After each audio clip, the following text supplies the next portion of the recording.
หงสาวดีราชธานีแต่เก่าก่อนคือเราชาวมอ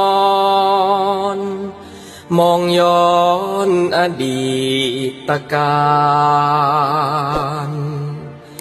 ความยิ่งใหญ่ภาคภูมิใจมาแต่โบราณมอญหรือ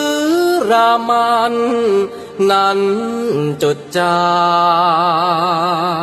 นในความทรงจำ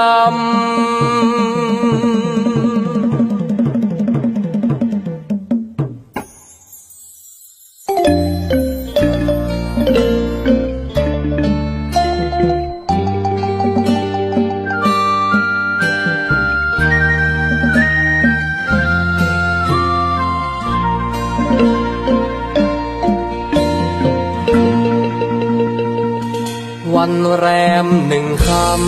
ำจดจำคือวันสร้างเมือง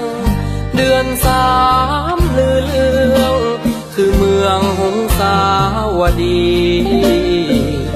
หงทองคู่นั้นดังคำทำนายก้าวไกลศักดิ์ศรีโชติช่วงระวีจะมีแต่ความสุขสันต์มอญเคยรุ่งเรืองเฟื่องฟูคำทูประเทศมีอาณาเขตกว้างไกลยิ่งใหญ่ไพศาลพม่ารานรุกบุกเข้ายึดฆ่าศึกรุกรานชาวมอญเรานั้นแสนอาลัยให้อาวรณ์แม้วันนี้มอญจะสิ้นชาติแต่ขอประกาศไม่สิ้นความเป็นมอญรากเรามีประเพณีของเราแต่ก่อนภาษาสุนทรอีกคำสอนทางศาสนา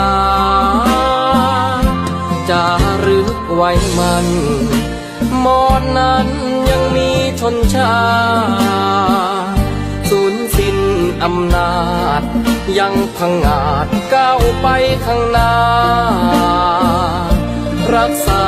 มัคคียึดไมตรีไว้รวมใจศรัทธากูให้ก้องฟ้าว่าตัวข้านี้คือคนมอญ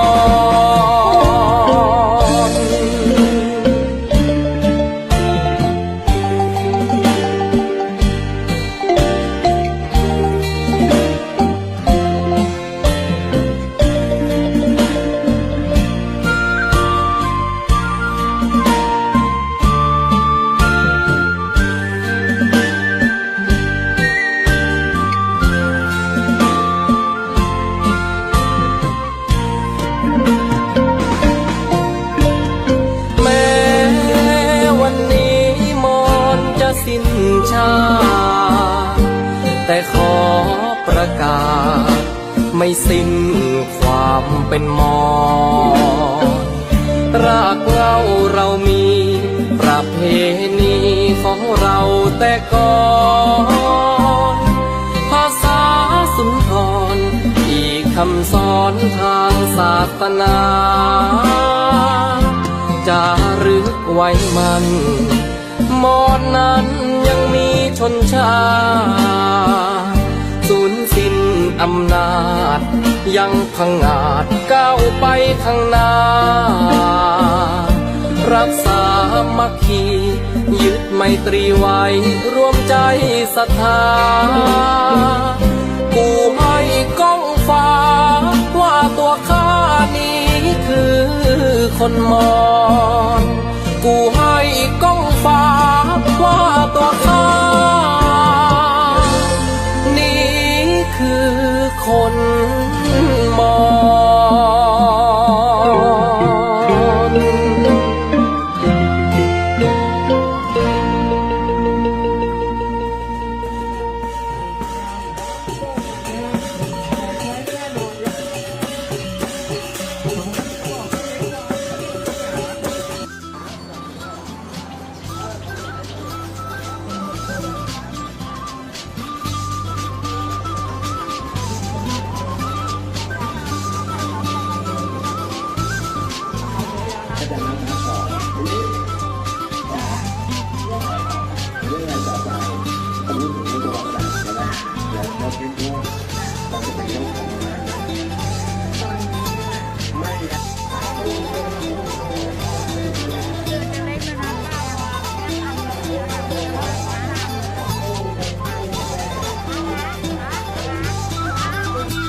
ร้อนจะตายอยู่แล้ว